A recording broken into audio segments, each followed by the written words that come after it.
여러분 안녕하십니까? 힐링한 자문화원입니다. 꼬리에 꼬리를 무는 궁금한 인생 이야기, 오늘 첫 번째 시간으로 산에 사는 메아리 이야기입니다. 산에 메아리가 살고 있답니다. 정말 살고 있을까요? 메아리가 살고 있지 않다는 것은 초등학생도 알 것입니다. 그러므로 그 노래가 상징으로 기록된 이면에 무엇이 숨겨 있는지, 그 뜻을 알 때 노래가 무엇을 말하고자 하는 것인지를 알게 되고 마땅히 우리 사람이 해야 할 일을 또한 알게 되는 것입니다. 어리없어 그대 몰랐어요. 그 눈길이 무얼 말하는지. 바람 불면 그대 잊지 못해. 조용히 창문을 열면서 나는 생각해요. 겨울에 피는 흰 장미야, 아직도 나를 기다리나. 감춰진 마음 보고 싶어. 햇살을 향해 피었는가. 이은하님의 겨울 장미라는 노래입니다. 철이 없어 그땐 몰랐어요. 그 눈길이 무엇을 말하는지 라는 내용이 있죠. 그 눈길이 무엇을 말하는지 몰랐다는 것입니다. 그때 당시에는. 그리고 겨울에 피는 흰 장미여, 아직도 나를 기다리냐는 것입니다. 흰 장미가 기다리는 것이 아니겠죠. 그 이면에 내용이 있는 것입니다. 사람이 살면서 보는 관점을 말할 때 형이 상학적이다 또는 형이 하학적이다 라고 말합니다. 간단히 말해보자면 어떤 사물과 현상에 대해서 경험적인 것, 눈에 보이는 현상만을 생각하는 것이 형이 하학적이라면, 사유나 묵상을 통해서 더 높은 초경험적인 것을 생각하는 것이 형이 상학적인 것인데, 고대로부터 모든 중요한 문제들은 형이 상학적인 사고가 필요한 상징과 비유로 기록되었던 것입니다. 그럼 구체적으로 산에 사는 메아리를 살펴보자면, 메아리에서 메는 사전을 찾아보니 올바른 표현을 라고 합니다. 그리고 산을 의미합니다. 다음은 메아리에서 아리입니다. 아리의 어원은 알 그리고 알입니다. 어떤 뜻을 가지고 있는지 알아보겠습니다. 우리나라의 고유한 성씨 중에 탄생 설화들이 알에서 태어났다는 겁니다. 그렇다면 왜 그러한 설화가 전해져 왔는가를 생각해 보자는 것입니다. 알이 무엇인지 알면 답이 나올 것입니다. 알이란 근본을 의미합니다. 그 근본은 어디서 나왔나요? 이 세상 만물을 지으신 창조주 하나님이시라는 것입니다. 그래서 알맹이가 없다, 알짜배기, 알이 가득 찼다, 알다, 모두 하나님의 의미인 알이 근간이 되는 단어들입니다. 여기서 추측하건대 우리의 고대 조상들의 탄생설화가 알에서 났다는 것은 하나님으로부터 났다는 것입니다. 바로 천손민족이라는 의미이지 진짜 알에서 태어난 것은 아니라는 것입니다. 마치 웅족, 호족 들어보셨죠? 옛날 고대 설화에. 그럼 웅족은 조상이 곰인가요? 그리고 그들이 곰처럼 생겼나요? 호족은 호랑이처럼 생겼습니까? 그렇지가 않다는 것입니다. 우리 민족은 하늘의 하나님을 숭상하는 민족이고, 그 고조선 때부터 8조 근법이 있습니다. 바로 사람이 취해야 될 마땅한 행동들에 대한 법이 있었고, 하늘에 제사를 올리는 제천 행사가 있었던 것입니다. 부여는 영고, 우리 학교 다닐 때 배웠던 역사의 내용들이죠. 영고란 북을 치며 신을 맞이한다, 이런 뜻입니다. 동해라는 나라는 무천, 곧 하늘을 향해서 춤을 춘다. 고구려의 동맹, 동쪽에 대고 맹설을 한다. 이러한 제천 행사가 있었던 것이 우리나라입니다. 또한 우리나라는 아리랑 민족이라고 합니다. 이러한 이유는 무엇인가? 바로 알은 하나님이시고 하나님이랑 함께 한다는 것이죠. 어원이 알이니까 알이랑 알이여 알이랑 함께 라는 뜻이고 고개를 넘어간다는 것입니다. 수많은 역경과 고난을 거쳐온 우리 민족의 민요인 것입니다.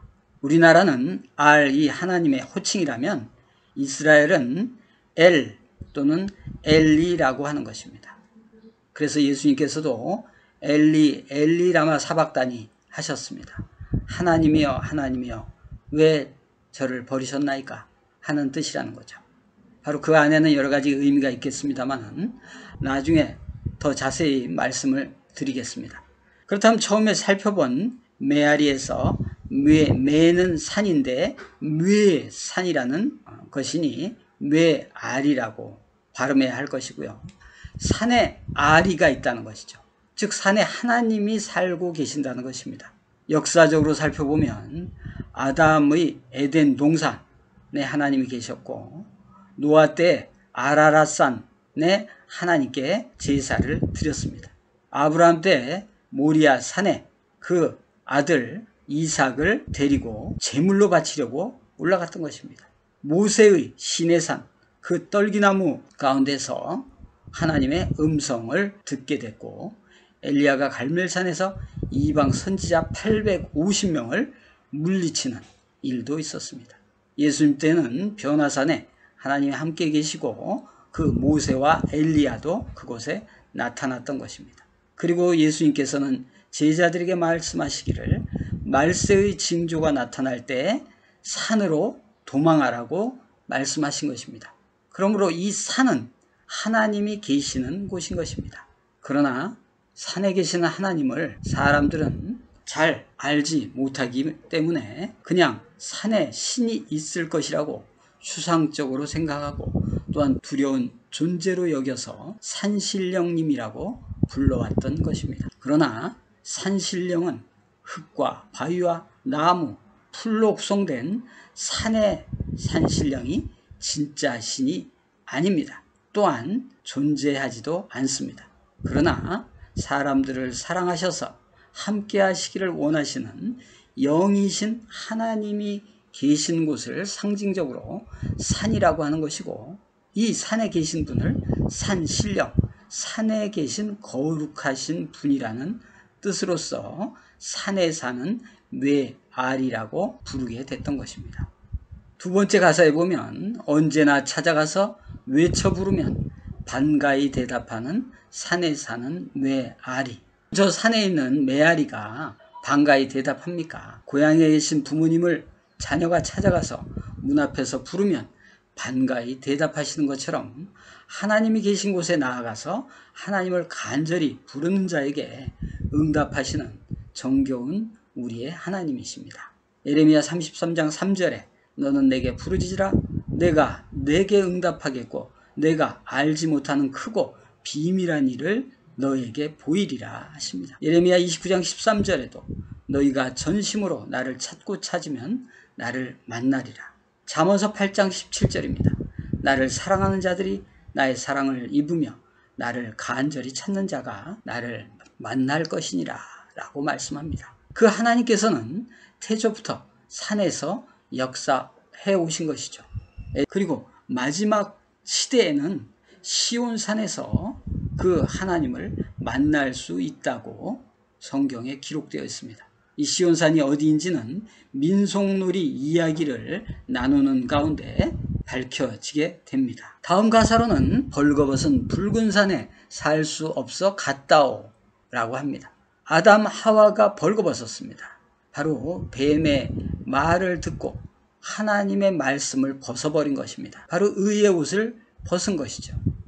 그러므로 첫사람 아담이 범죄함으로 모든 사람이 죄를 범하였다고 말씀하시는 겁니다.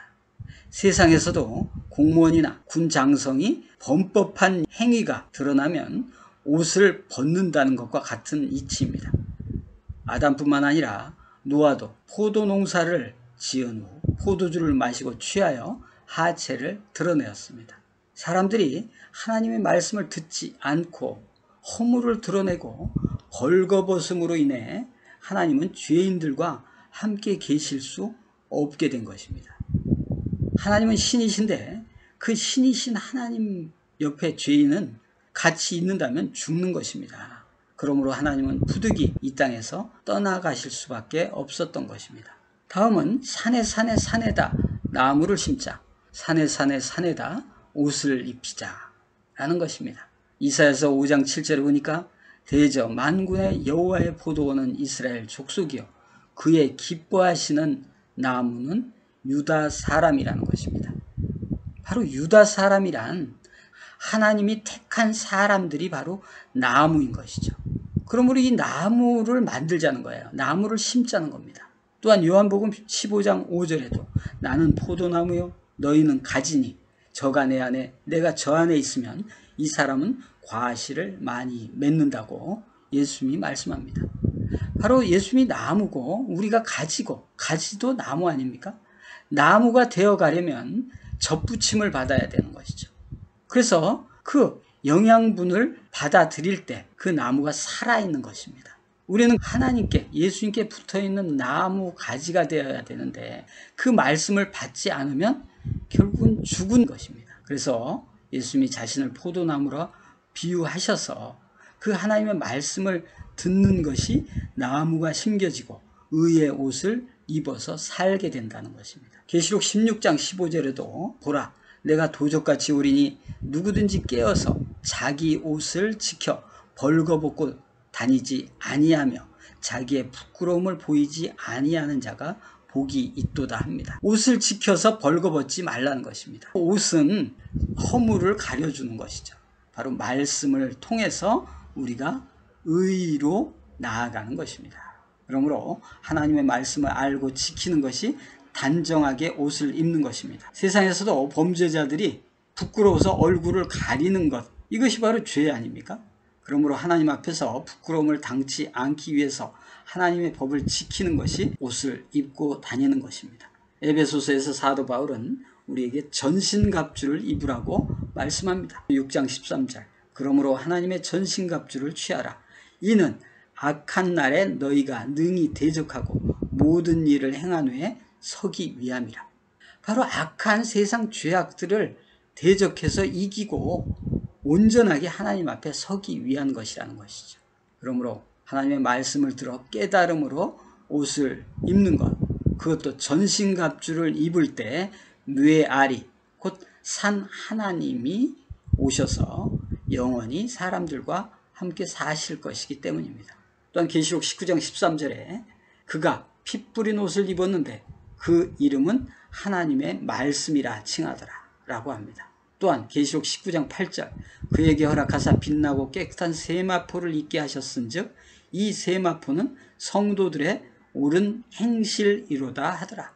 그러므로 노래에서 말하는 옷을 입힌다는 것은 사람들로 하나님의 말씀을 마음에 새기고 옳은 행실을 하는 것이요 나무를 심자라는 것은 하나님의 택한 백성 옳은 사람들을 모으자는 것입니다.